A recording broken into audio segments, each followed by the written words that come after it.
Key to success number 10 is rest and replenishment. For both birds and worms, even with their unique strengths and gifts, both need rest. For example, Megan is naturally a bird and I'm naturally a worm.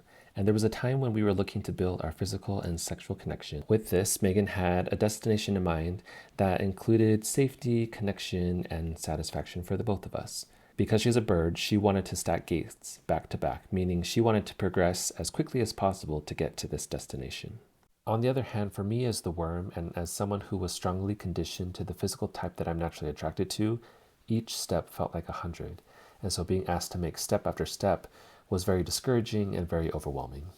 Because of this, we counseled together and decided that we would rest for a season and would strengthen our other forms of connection. Here's an example for a time when Megan needed rest. There was a weekend where we had this giant to-do list and it was becoming overwhelming for her. We started the day late and the things that we needed to do seemed like they were piling up. At that point, she gave a big sigh, and that was the cue for me to recognize that, okay, she's feeling a little bit overwhelmed here. So I took her by the hand and led her into our room where I gave her a hug and cuddled with her. I played some nice music and we just relaxed for a moment.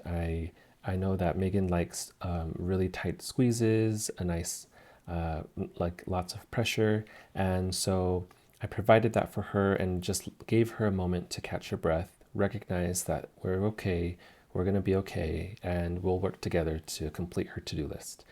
And that was what she needed to be able to get rest and replenishment. So the takeaway here is to understand your dynamic, figure out who is a bird and who's a worm, and it could change based on scenario, expertise, but by doing so, you'll be able to understand each other better, you'll be able to help each other with accomplishing your objectives, and you'll be more aware of each other's needs to rest and replenish. And by doing so, hopefully you'll get to amazing destinations together